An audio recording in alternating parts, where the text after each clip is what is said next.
যে শক্তি তিনি সন্তুষ্ট।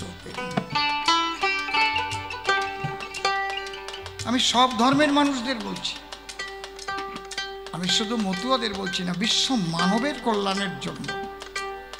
আমি যখন যে ধর্ম কথা বলি, যে ধর্ম কথায় বিশ্ব মানবের কল্যাণ না হয়, সেই গণ্ডিবদ্ধ ধর্ম কথা আমি বলি না কোনো সময়।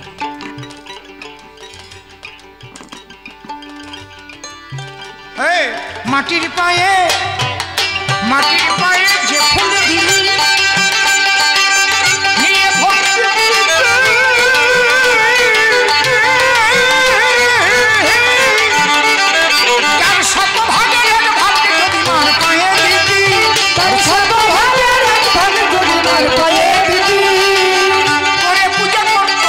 স্বর্গের দেবতা, স্বর্গের দেবতা, স্বর্গপুরে জয় হবে তোর মায়ের বেদনায়, স্বর্গপুরে জয় হবে তোর মায়ের বেদনায়। খাওয়াইয়া তিরি দদি যুক্ত মাটির মাঝে গর্ত মুক্ত, খাওয়াইয়া তিরি দদি যুক্ত মাটির মাঝে গর্ত মুক্ত, জ্যান্ত মাতার ঘরে বসে কথা প্রান্ত খায়, স্বর্গপুরে জয় হবে তোর মায়ের বেদনায়, স্বর্গপুরে জয় হবে তোর মায়ের বেদনায়।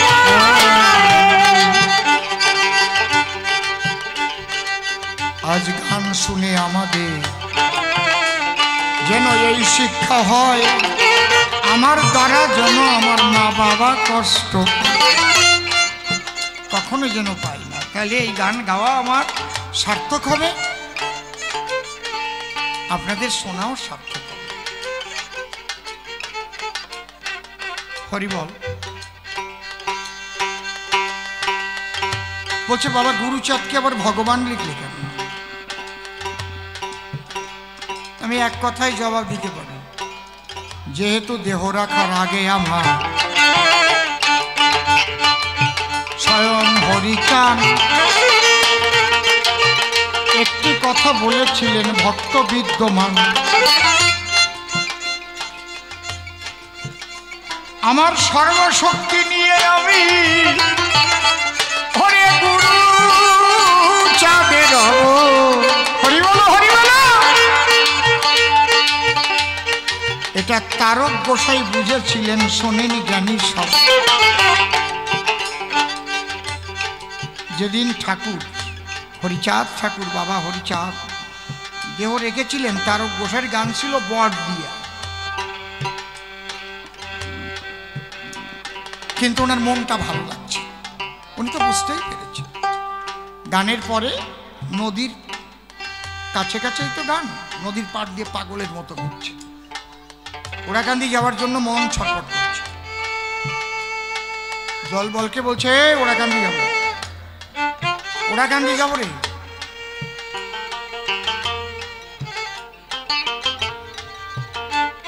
বাবা হরিচাঁদ ঠাকুর আমার কবি রসরাজ তারক সরকারকে কথা দিয়েছিলেন, তারক আমি যেদিন যাব সেদিন আমি তোকে বলিয়ে যাব। ওইটা আবার মনে মনে ভাবতেছি, বাবা তো আমার বলেছিল আমার বলে যাবে, বাবা চলে গেল, আমার যে পরাণ পড়তেছে,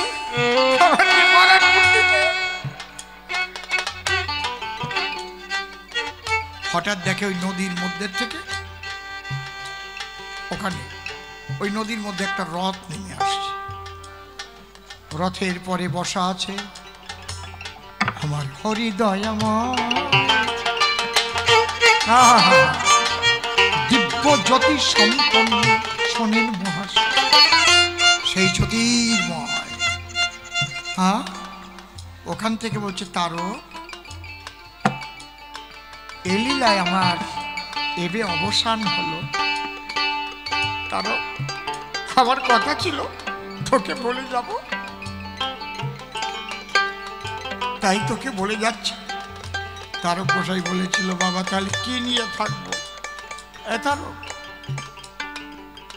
আমি গুরুচাঁদের মধ্যে সর্বশক্তি নিয়ে অবস্থান, এই বলে মহাশূন্যে রথটা গেল চলে। তারক গোসাই হরিবল বলতে বলতে ওরা কান্দে এসছে। যে গুরুচাঁদ ঠাকুর তারক গোসাইকে কোনোদিন তুই মুই করে কথা বলে না। আজকে যাওয়ার সাথে সাথেই খায়া তারক আইছিস নাকি? যেভাবে আমার হরিচাঁদ ঠাকুর বলতো ঠিক সেইভাবে যেন ডাক দিয়েছে তারক। তখন তারক গোসাই প্রথম ধ্বনি দিল, সবাই বলো জয় জয় হরিচাঁদ গুরুচাঁদ প্রেমানন্দে হরি হরি বল।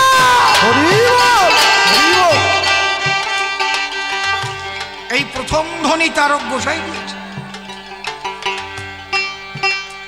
তারক গোসাই বললো, বাবা তুমি যেটা বললে তাই দেখলাম যে গুরুচাঁদ ঠাকুর আমাকে কোনোদিন তুই তুকারি করে আলাপ করে নাই। আজকে তুমি ভিতরে আছো বলে ডাক দিয়েছো তুই বলে।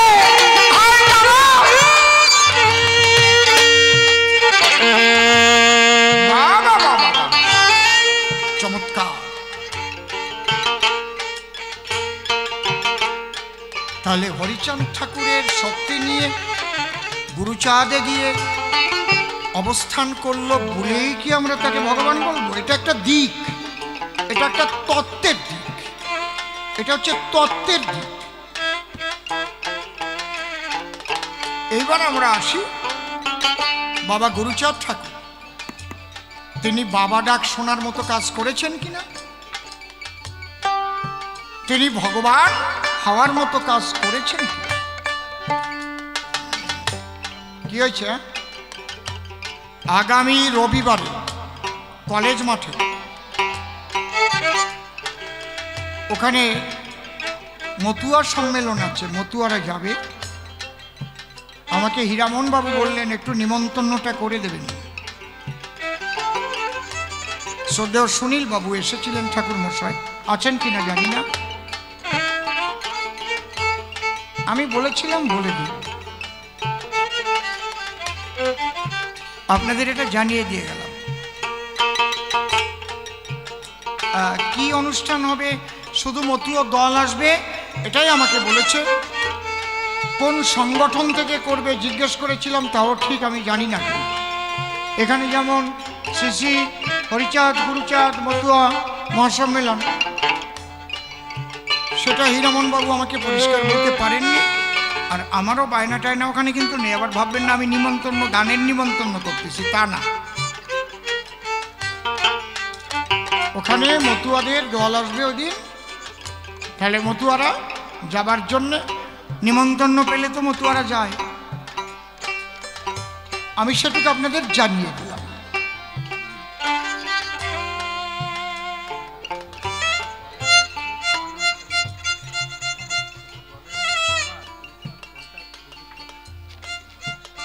ওমা ক্ষমা, ক্ষমা নামে কেউ আছো এখানে? ক্ষমা তোমাকে বারবার ফোন করছে, তুমি ফোনটা রিসিভ করো। হয়তো বিশেষ প্রয়োজনে তোমাকে ফোন করছে, তোমার কোনো আপনজন। ক্ষমা কে আছো? হাত তোলো তো মা। ক্ষমা এখানে কেউ আছে ক্ষমা নামে? আচ্ছা, যে আছে সে বুঝতে পারছে নিশ্চয়ই। এটা আমাকে অ্যানাউন্স করতে বললেন, তাই আমি করে দিলাম। তাহলে যে কথা বলতে গেলাম, এত সময় ভাবের কথা বলেছি, তত্ত্বের কথা বলেছি।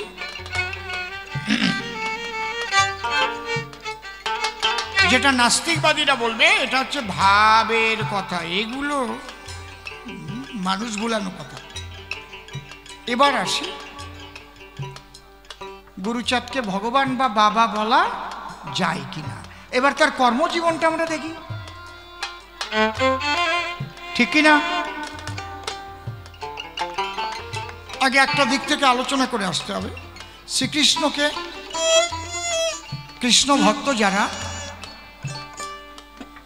আমার তারক গোসাইও লিখেছে,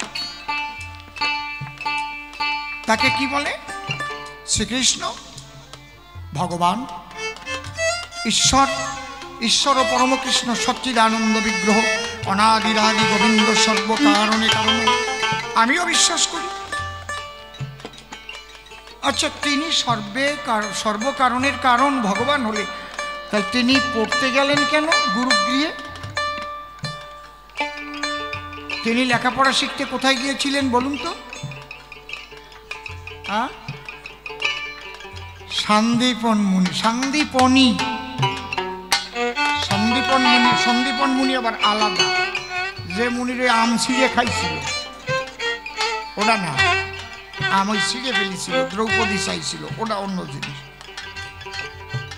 আমরা আগে গুরু দক্ষিণা পালা গাইতাম না কীর্তনে, ওই যে সন্দীপনী মুনির বাড়িতে বিদ্যা শিক্ষা করতে গেল।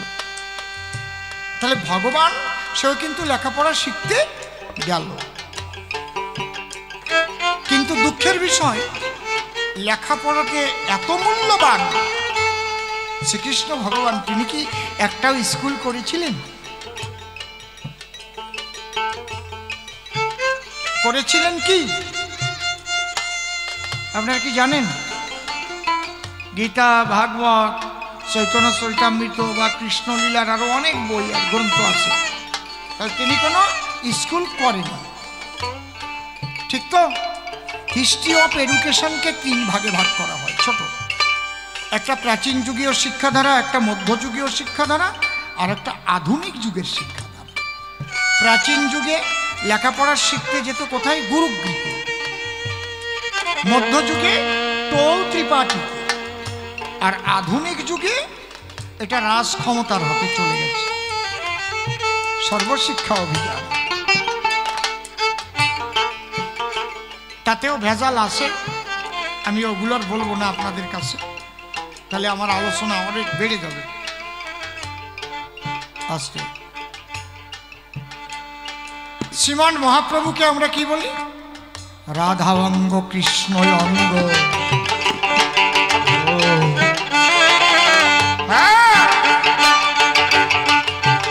দুই অঙ্গ মিলন হলো শ্রী গৌরাঙ্গ হয়ে নবদ্বীপে। আমিও বিশ্বাস করি, আমার আলোচনার ভাবধারাটা সম্পূর্ণ আলাদা। আমি বেজাল বাঁধানো আলোচনা করি না কোনো, যে মতুয়া বৈষ্ণবকে একেবারে ফাটল ধরাই দেব। কিছু কিছু আইসে জগতে ফাঁক করবার জন্য, আর আমি চেষ্টা করি এক করা যায় কিনা। এই শিক্ষাই পেয়েছি।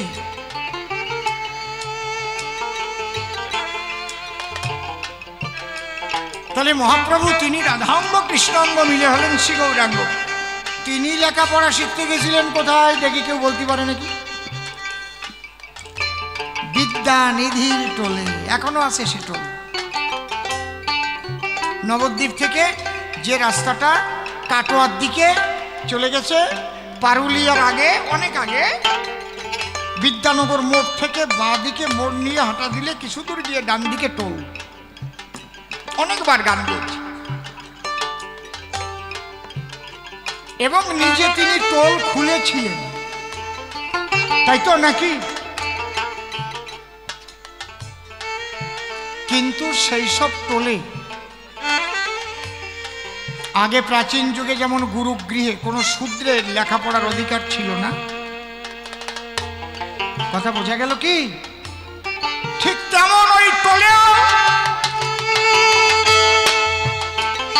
কোন শূদ্র সমাজের লেখাপড়ার অধিকার ছিল না। খুব লক্ষ্য করে শুনুন, ইভেন বাবা গুরুচাঁদ ঠাকুরকে পর্যন্ত কোন স্কুলে ভর্তি নিল না, যেহেতু সে নমশূদ্রের ছেলে।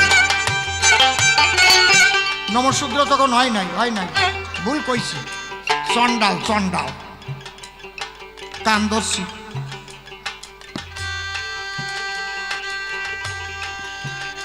হরিচাঁদ তো চন্ডালের ভগবান কয়, নমশূদ্র তো পরে হইছে নাকি? আগে কত চন্ডাল ছাড়াল। ঠিক করছি তো নাকি?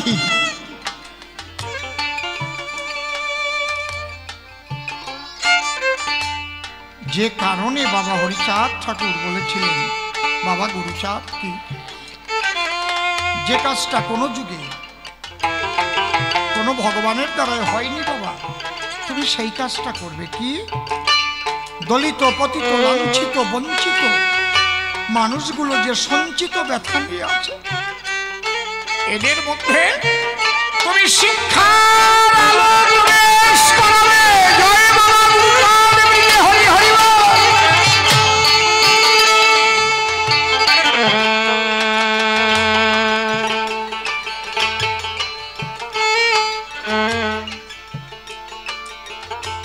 বাবা গুরুচাঁদ ঠাকুরের শিক্ষার আন্দোলনের ফসল কারা? মহাপ্রাণ যোগেন্দ্রনাথ মণ্ডল মশাই, মুকুন্দ মল্লিক, দারিক বারুড়ি, গয়নাথ বিশ্বাস।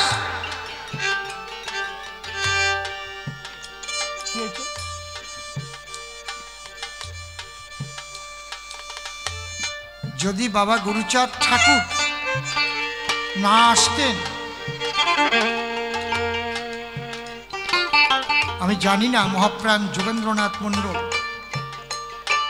তিনি লেখাপড়ার সুযোগ পেতেন কিনা।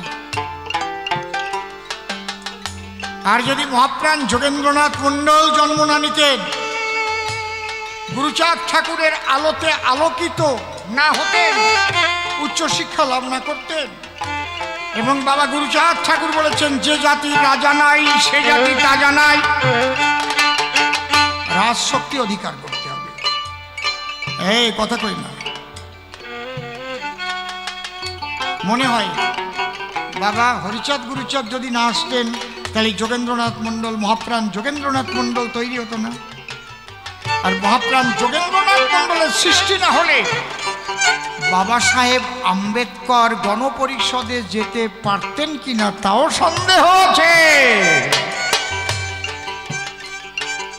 কারণ বাবা সাহেব আম্বেদকর নিজের জায়গায় ভোটে দাঁড়িয়ে হেরে গিয়েছিলেন, যেখানে তার 85% মাহার সম্প্রদায়ের লোক ছিল। ব্রাহ্মণ্যবাদীদের কৌশলে বাবা সাহেব হেরে গেছিলেন। এর চাইতে দুঃখ থাকে যে যাদের জন্য এত কিছু করলাম তারা আমারে হারাই দিল। কি ব্যথাটা বাবা সাহেব তখন পেয়েছিলেন, এ ব্যথা কেউ আপনারা অনুভবই করতে পারবেন না।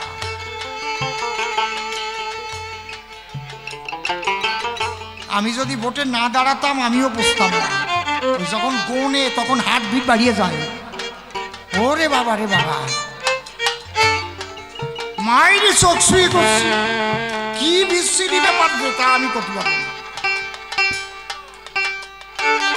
এই যে 2000 ভোটে পিছয় গেল, এইবারই মস্তি মনে করে একটু জল দে, মাথায় জল দে। বুঝতে পারছেন, আমি অল্প একটু বুঝেছি। এই যে কি বিশ্রী ব্যাপার বুঝেছেন, আমি অনুভব করতে পেরেছি বলে বলছি। বাবা সাহেব কত বেদনা নিয়ে ছেড়ে দিয়ে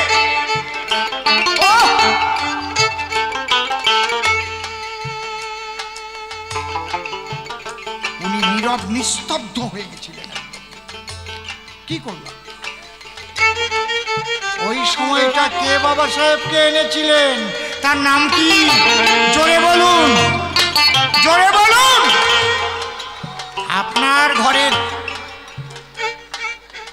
সেই সন্তান মহাপ্রাণ, তার নামটা জোরে একটু উচ্চারণ করুন। তার নাম কি? যোগেন্দ্রনাথ মণ্ডল। সবাই বলুন, মহাপ্রাণ যোগেন্দ্রনাথ মণ্ডল। তাহলে বাবা সাহেবকে সম্মান তো দেবই দেব, তার আগে মহাপ্রাণ যোগেন্দ্রনাথ মণ্ডলকে দিতে হবে, তার আগে বাবা গুরুচাঁদকে দিতে হবে।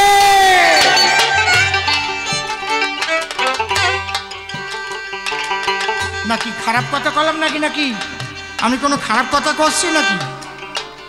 কেউ রাগটা করছো নাকি?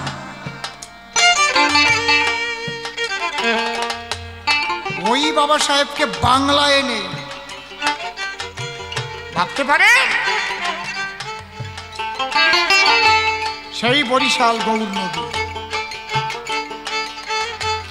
এখান থেকে বাংলা থেকে বাবা সাহেবকে পাঠালেন কোথায়? ছোট গণপরিষদ, বর্তমান যেটাকে বলে পার্লামেন্ট। ওই কালকে যেটার মধ্যে বাজি না কি নিয়ে লাভ দিয়ে পড়েছে, সেই পার্লামেন্ট সেখানে পাঠালেন কে? মহাপ্রাণ। একটু বলো না, নামটা একটু জোরে বলো না। মহাপ্রাণ যোগেন্দ্রনাথ মণ্ডল। তাহলে যোগেন্দ্রনাথ মণ্ডল সৃষ্টি করেছে কে, কার দ্বারা? তার নাম কি? বাবা গুরুচাঁদ। জয় বাবা হরিচাঁদ গুরুচাঁদ প্রেমানন্দে হরি হরি বল।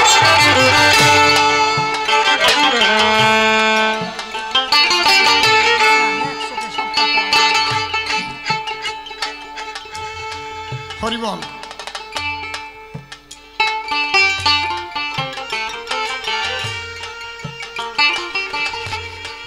আপনারা আরো শুনবেন, আমি 100টে গাইয়ে যাব। এরপরে দাদা আসবেন, দাদা কিছু বলবে, তারপরে আমি আবার আসবো। সেইভাবে করব নাকে করতেই তালে থাকবো, এক শেষায় উঠোই দেব।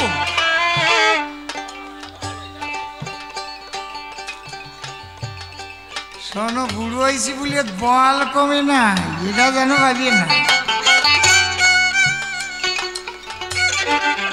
এর একটাও আমার মাথার সাথে ঠুন দিয়ে এখনো পারে না। এই পারিস? তাহলে এখনই দেব।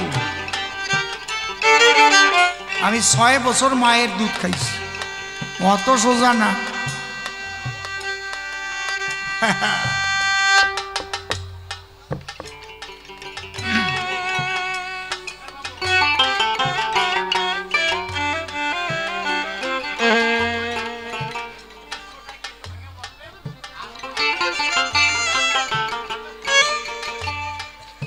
ঠিক আছে,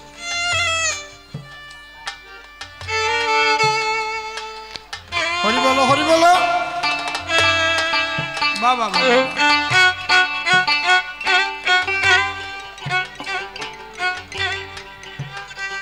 বাবা সাহেব আম্বেদকর তিনি গণপরিষদে গেলেন, তিনি ভারতের সংবিধান লেখার। বাবা কথা বলি না, কথা বলি না, কেউ কথা বলি না, বসো।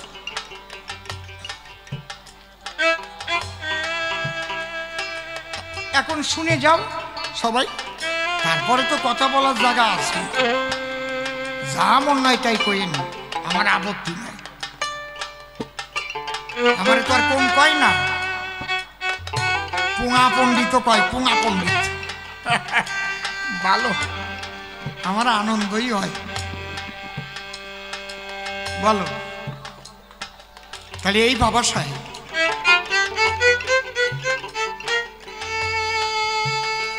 তবে প্রসঙ্গক্রমে একটা কথা বলছি। আমা শোনো, যখন ভারত ভাগ হলো,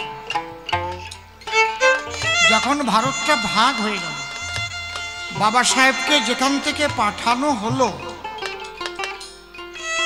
সেই জায়গাটা পড়ে গেল কোথায়? পূর্ব পাকিস্তান। অটোমেটিকলি বাবা সাহেবের গণপরিষদের সদস্য পদ খারিজ হয়ে গেল। দেখেছেন?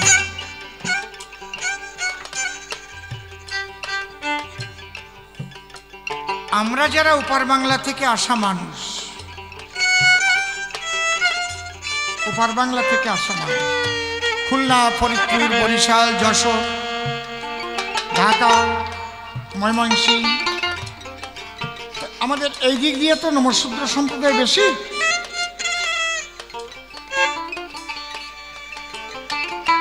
আর নমশূদ্র সম্প্রদায়ের মধ্যেই মতুয়ার যে প্রভাবটা সেটাও বেশি, তাই তো নাকি? ঠিক তো?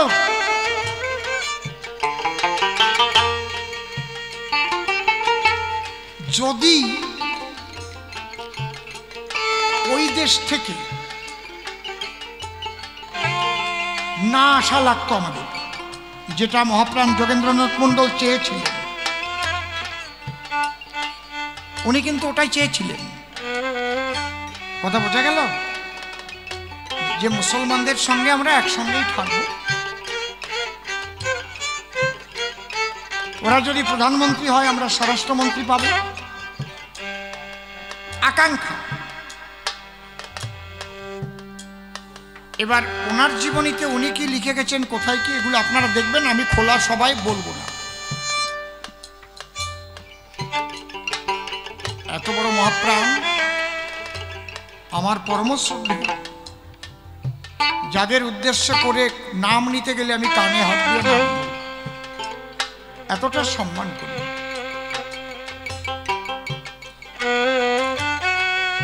কিন্তু ওনাকে করাচি থেকে পালিয়ে চলে আসতে হলো, খুন হয়ে যেতে হলো। পালিয়ে এখানে এসে সাংবাদিকতা করেছে। 1950 সালে উনি এসেছেন পালিয়ে। 1956 সালে বাবা সাহেব দেহ রেখেছেন। ঠিক বলছি তো নাকি কথাগুলো? ভুল হচ্ছে না তো আমার? ভুল ভাল যদি হয় একটু কয়ে দিয়ে, আমি তো বুড়ো মানুষ। কিন্তু আমার দুঃখটা কোথায় জানেন? একটাই দুঃখ, বাবা সাহেব ওই 6 বছরের মধ্যে আমার যোগেন মণ্ডলের খবর কিন্তু নেয় নাই।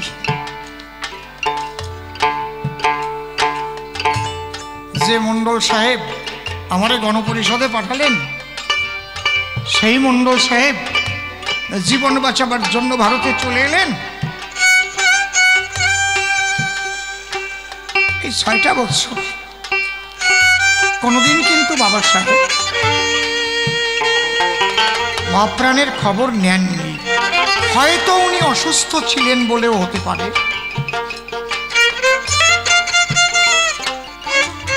কারণ উনি তো অসুস্থ হয়েছিলেন। আজকে এই মানুষগুলোর যদি ওপার বাংলা ত্যাগ করা না লাগতো, তাহলে বাবা সাহেব আম্বেদকরের লেখা সংবিধানে কি আমাদের কোনো উপকারে আসতো? কথা কইেন কিন্তু, কথা বলবেন কিন্তু। আমি যদি ঠিক বলে থাকি ঠিক বলবেন। ওটা তো ভারতীয় সংবিধান। ঠিক বলছি তো নাকি? কথা কন। তাহলে কি বুকের পাঠায় বল নিয়ে কথা বলবেন?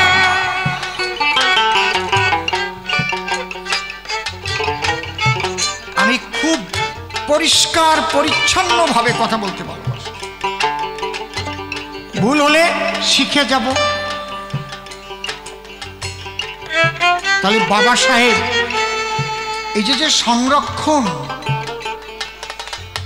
সংবিধানে যে সংরক্ষণের কথা উনি লিখেছেন, শূদ্রদের অধিকারের কথা উনি লিখেছেন, তাই তো?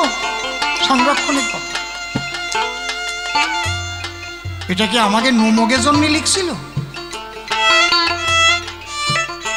কথা কন না কেন? না, আমরা এসে বাজিয়ে পড়েছি ওই কোটায়। আমরা এসে ওই কোটায় বাজিয়ে পড়েছি। যদি ওই দেশ থেকে আমাদের আশা না লাগতো, তাহলে এই সংবিধান আমাদের উপকার। বাবা গুরুচাঁদের আন্দোলন, জয় বাবা হরিচাঁদ গুরুচাঁদ, হরি হরি।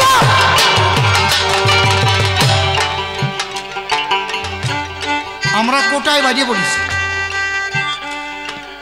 তার মানে তাও বাঁধিছি কোন জায়গায়? খালি বাংলায়। বাংলা ছাড়া একটা দুটো রাজ্যে এই নমশূদ্রদের শিডিউল কাস্ট মান্য দেয়, আর ভারতের কোন রাজ্যে আমি 18টা রাজ্যে ঘুরেছি। 18টা।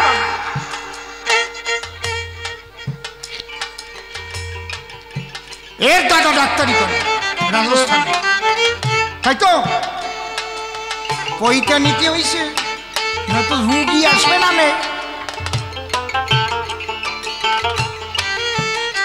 আসতে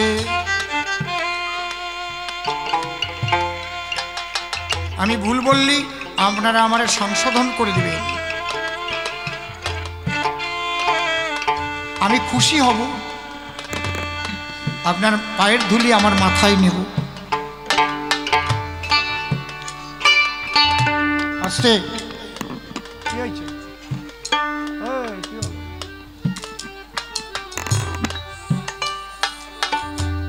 এসছি বাংলায় আমরা এসছি, জানতো মহারাষ্ট্রে আপনি এসছি নাকি? এটা নমসূত্রটা মহারাষ্ট্রে দলিত না, তোমারে দলিত দলিত তো এসছি অগাম বোঝে না, দেবে না, তুমি জেনারে জানে না তো এরা, এই জন্য ঘুরে নাই তো, আমি ঘুরেছি আমি জানি।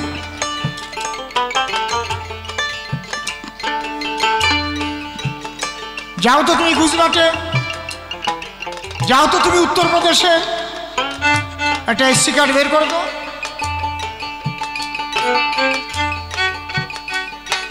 তাহলে আমাদের সবচাইতে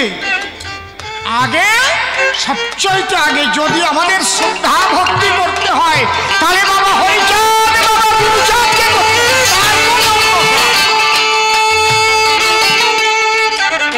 তারপরে আসছে মহাপ্রাণ যোগেন্দ্রনাথ মন্ডল, তারপরে বাবা সাহেব আম্বেদকর।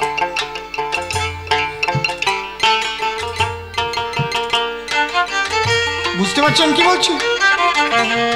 এই বাবা গুরুচাঁদ আসতে তার পিতার সুযোগ্য সন্তান, কত ভগবান এলো গেল, সে একটা স্কুল করে না, ৪,৫০০ স্কুল করেছে বাবা গুরুচাঁদ গোসাই। কম বেশি স্কুলের চার্টগুলো আমার কাছে চলে এসেছে, অধিকাংশ পেয়ে গেছে। তাহলে শ্রীকৃষ্ণ লেখাপড়া শিখতে গেলেন, গৌরাঙ্গ মহাপ্রভু লেখাপড়া শিখতে গেলেন, তিনি টোল খুললেন, কিন্তু সেখানে কোনো শূদ্রের পড়ার অধিকার ছিল না, যেহেতু বাবা গুরুচাঁদ ঠাকুরকেও স্কুলে ভর্তি নিল না।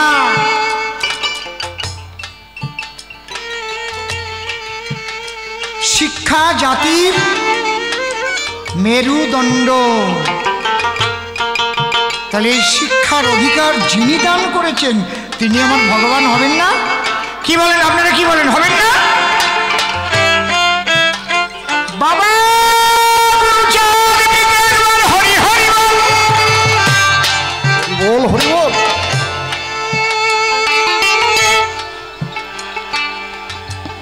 তাই বাপ বেটা ভগবান হয় কি করে? এক ফ্যামিলিতে অত ভগবান হয় কি করে, তার জবাব দাও। এক ফ্যামিলির মধ্যে বৌসল মাইয়া সব কয়টা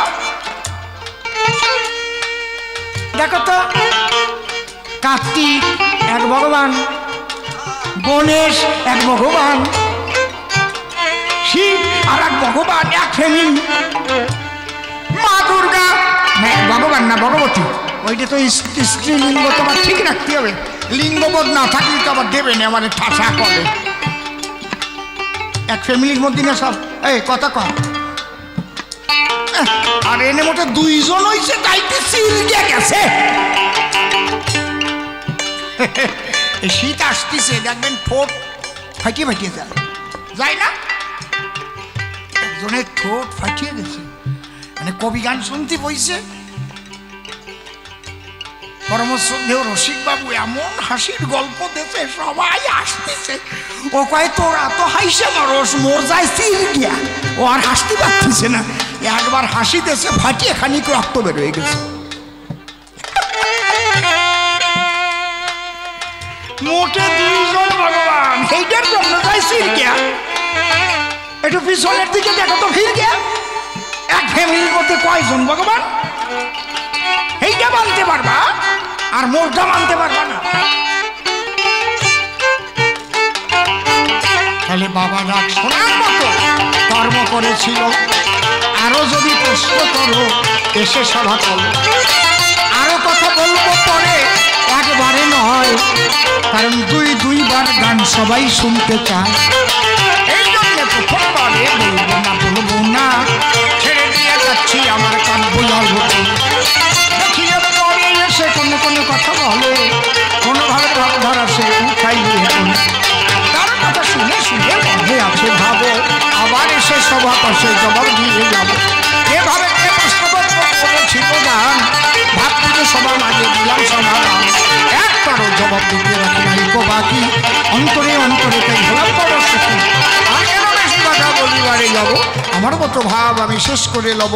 এদিকে আছে যারা ভক্তগণ, বন্দনা করে যাই সবার চরণ, ভক্তগণ যদি আমায় আশীর্বাদ করে তবে অসত্য ভাব আমার চলে যাবে দূরে। এদিকে আছে যারা মায়েদের জাতি এবার সকলের চরণে করলাম প্রণতি, পিতামাতার চরণে প্রণাম জানাই, এবার জাতীয় দেবী জগনে প্রথমবারের ভাব আমার ক্ষান্ত হয়ে গেল। জয় জয় হরিচাঁদ গুরুচাঁদ তারকচাঁদ